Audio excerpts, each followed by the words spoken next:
Earhook Private Limited presents Dr. Harold Shipman. Written by Swapnapriya. Narrated by Sai Vishwagna. Doctor Harold Shipman. సాధారణంగా డాక్టర్ల దగ్గరకు మనం మన రోగాన్ని తగ్గించుకోవడానికి వెళ్తాం. కానీ ఈ డాక్టర్ దగ్గరకు వెళ్తే మాత్రం రోగం సంగతేమో కానీ ప్రాణాలు మాత్రం గాల్లో కలిసిపోతాయి. చాలా సులభంగా నొప్పి లేకుండా మనుషుల్ని చంపడంలో అతనికతనే సాటి.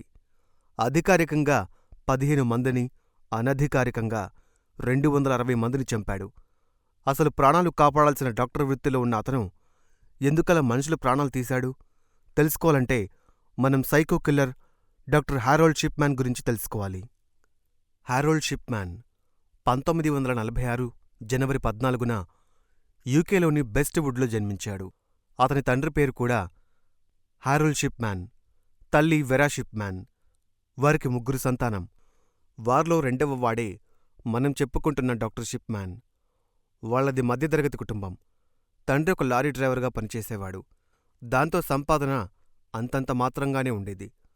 షిప్మ్యాన్ చిన్నతనం నుండే చాలా తెలివైనవాడు. చదువులో ఎప్పుడూ ముందుండేవాడు. కాని అతను ఇంట్రోవర్ట్. తన తోటి పిల్లలతో ఎవరితో అంత త్వరగా కలిసేవాడు కాదు. కేవలం అతను ఇష్టంగా మాట్లాడే ఒకే ఒక వ్యక్తి అతని అమ్మ. షిప్మ్యాన్కి అతని తల్లి వెరా అంటే అమితమైన ప్రేమ. కాని వెరా లంగ్ క్యాన్సర్తో బాధపడేది. ఆర్థికంగా వారి పరిస్థితి బాగాలేని కారణంగా ఆమె పెద్ద హాస్పిటల్కి వెళ్లేది కాదు. క్యాన్సర్ వల్ల వచ్చే నొప్పిని తట్టుకోలేక ఆమె ఎక్కువగా లోకల్గా ఉండే డాక్టర్స్ దగ్గర మార్ఫిన్ అనే డ్రగ్ని తీసుకుని ఇంజెక్ట్ చేసుకునేది. ఆ డ్రగ్ ఒక పెయిన్ కిల్లర్లా పనిచేయడం వల్ల ఆమెకు నొప్పి తెలియకుండా ఉండేది. దాంతో ఆమెకు కొంచెం ఉపశమనంగా ఫీలయ్యేది. కాని ఆ మార్ఫిన్ డ్రగ్ని ఎక్కువగా తీసుకోవడం వల్ల ఆమెకు సైడ్ ఎఫెక్ట్స్ రావడం మొదలయ్యాయి. దాంతో ఆమె చనిపోయింది. ఆమె చనిపోయే నాటికి షిప్మ్యాన్కి 17 సంవత్సరాలు. తాను ఎంతగానో ఇష్టపడే తల్లి చనిపోవడాన్ని అతను జీర్ణించుకోలేకపోయాడు. చాలా కాలం పాటు డిప్రెషన్లో ఉండిపోయాడు. తన తల్లి చావుని మర్చిపోలేకపోయాడు.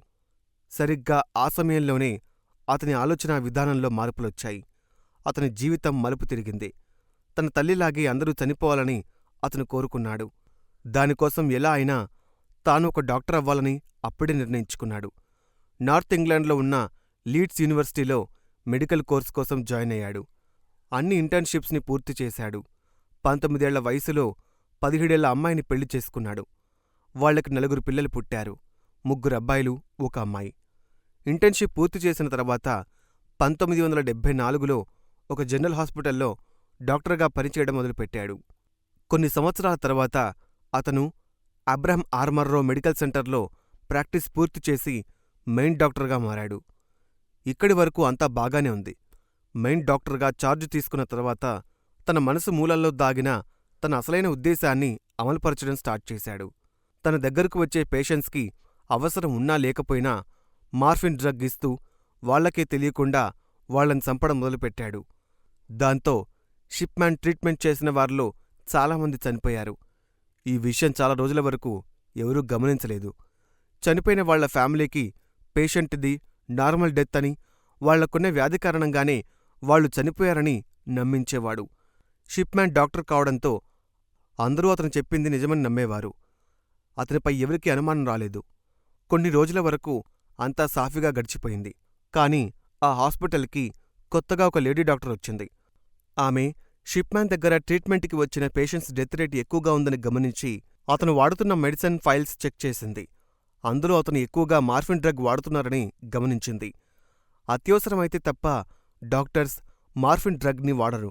కాని ఆ షిప్మ్యాన్ మాత్రం ఎక్కువ మోతాదులో ఈ డ్రగ్ని వాడుతున్నాడని గమనించి అతను మార్ఫిన్ వాడ్డానికి అడిక్ట్ అయ్యుంటాడని అనుమానంతో అతనిపై కేసు ఫైల్ చేశారు. కాని కోర్టు డాక్టర్పై ఎలాంటి యాక్షన్ తీసుకోలేదు. $600 ఫైన్ వేసి వార్నింగ్ ఇచ్చి వదిలేశారు. కొన్ని రోజులు అతన్ని రిహాబిలిటేషన్ సెంటర్లో ఉంచి ట్రీట్మెంట్ ఇచ్చారు. అయినా అతని ఆలోచనల్లో మాత్రం ఇలాంటి మార్పు లేదు. అతను అనుకున్నది ఎలా అయినా చేసి తీరాలని నిర్ణయించుకున్నాడు. ఆ ట్రీట్మెంట్ తర్వాత సొంతంగా క్లినిక్ ఓపెన్ చేశాడు. తర్వాత ఒక టీవీ షోలో ఇంటర్వ్యూ కూడా ఇచ్చాడు. అందులో అతను మెంటల్గా డిస్టర్బ్ అయిన పేషెంట్స్కి ఎలాంటి ట్రీట్మెంట్ ఇస్తాడో వివరించాడు. అక్కడ్నుండి జనం అతన్ని నమ్మడం మొదలుపెట్టారు. ఆ నమ్మకం ఆధారంగా చాలామందికి అతను ఒక మంచి ఫ్యామిలీ డాక్టర్ కూడా అయ్యాడు. ఎవరైనా పిలిస్తే వాళ్ళ ఇంటికి వెళ్లి మరీ పేషెంట్స్కి ట్రీట్మెంట్ ఇచ్చేవాడు. జనాలందరికీ అతను ఓ దేవుళ్లా కనిపించాడు. డాక్టర్ చాలా తెలివిగా వయసెక్కువ ఉన్నవారిని సెలెక్ట్ చేసుకునేవాడు.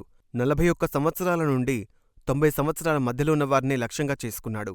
తన క్లినిక్కి మార్ఫిన్ డ్రగ్ని చాలా ఎక్కువ మోతాదులో ఇంపోర్ట్ చేసుకునేవాడు. ఒక ఇన్వెస్టిగేషన్ ప్రకారం అతను మొట్టమొదటిగా 70 ఏళ్ల ముసలావిడ్ని చంపాడు. షిప్మ్యాన్ ఇచ్చిన మార్ఫిన్ డోస్ ఎక్కువ అవ్వడం వల్ల ఆమె చనిపోయింది.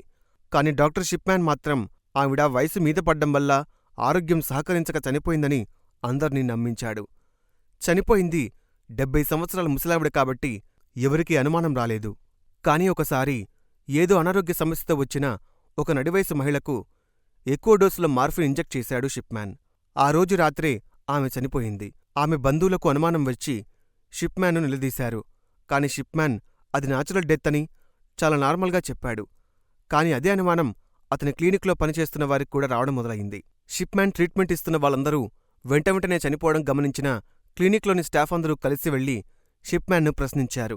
షిప్మ్యాన్ చాలా తెలివిగా తన తప్పుల్ని కప్పిపుచ్చుకుంటూ తన దగ్గరకొచ్చే వాళ్లంతా ఎక్కువగా డ్రగ్స్ వాడుతుంటారని, అందుకే తన ట్రీట్మెంట్కి వాళ్ల బాడీ రెస్పాండ్ అవ్వడం లేదు అని, అందులో ఆలోచించడానికి ఏం లేదు అని కొట్టిపారేశాడు. కాని 100 గొడ్లం తిన్న రాబందు ఒక్క గాలివానకు చనిపోయింది అన్నట్లు ఆధారాలు లేకుండా అప్పటికే 260 మందిని చంపిన షిప్మ్యాన్ చేసిన ఒక చిన్న తప్పు అతన్ని పట్టించింది.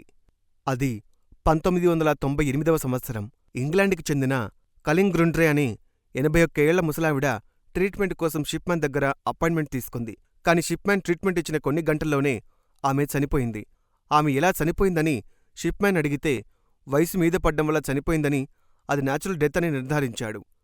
కాని ఆమె చనిపోయిన తర్వాత ఆమె రాసిన ఒక లెటర్ దొరికింది. అందులో తన ఆస్తి మొత్తం డాక్టర్ షిప్మ్యాన్కే చెందాలని రాసి ఉంది. ఆ విషయం గుండ్రే కుటుంబ సభ్యులకు కొంచెం విచిత్రంగా అనిపించింది.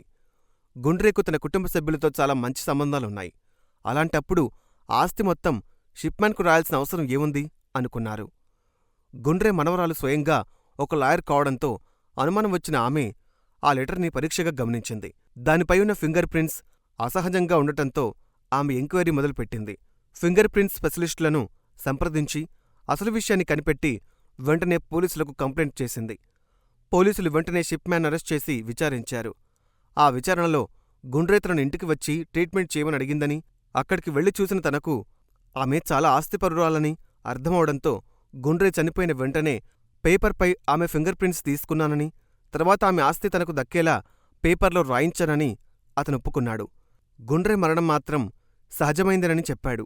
కాని ఆమె కుటుంబ సభ్యులకు అనుమానాలు ఉండటంతో 1998 ఆగస్టు 1వ తేదీన గుండ్రే డెడ్ బాడీని బయటకు తీసి మళ్లీ పరీక్షలు నిర్వహించారు. అందులో చాలా ఎక్కువ మోతాదులో మార్ఫిన్ అనే డ్రగ్ తీసుకోవడం వల్లనే గుండ్రే మరణించిందని రిపోర్ట్ వచ్చింది. సెప్టెంబర్ 7, 1998న గుండ్రేను చంపినందుకు హత్యానేరం కింద షిప్మ్యాన్ అరెస్ట్ చేశారు. అతని అరెస్టు గురించి తెలిసిన వెంటనే అంతకుముందు షిప్మ్యాన్ చేతిలో చనిపోయిన పేషెంట్స్ కుటుంబ సభ్యులు కూడా అనుమానంతో తమ కుటుంబంలో చనిపోయిన వాళ్ల బాడీలోకి కూడా టెస్టు చేయాల్సిందేనని పట్టుబట్టారు. దాంతో పూడ్చిపెట్టిన చాలా శవాలను మళ్లీ తీసి టెస్టు నిర్వహించారు. వాటిలో చాలామంది మార్ఫిన్ డ్రగ్ వల్లే చనిపోయారని తేలింది. కాని వారి డెత్ రిపోర్ట్స్లో మాత్రం వేరే కారణాలు ఉన్నాయి. అవన్నీ షిప్మ్యాన్ సృష్టించిన నకిలీ డెత్ సర్టిఫికెట్స్ అని, మనుషుల్ని చంపి పట్టుబడకుండా ఉండేందుకు అతనే వాటిని క్రియేట్ చేశాడని విచారణలో తేలింది. ఆ విధంగా షిప్మ్యాన్ అధికారికంగా 15 మందిని చంపాడని రుజువైంది. అనధికారికంగా అతను చేసిన హత్యల లెక్క 260కి పైమాటే.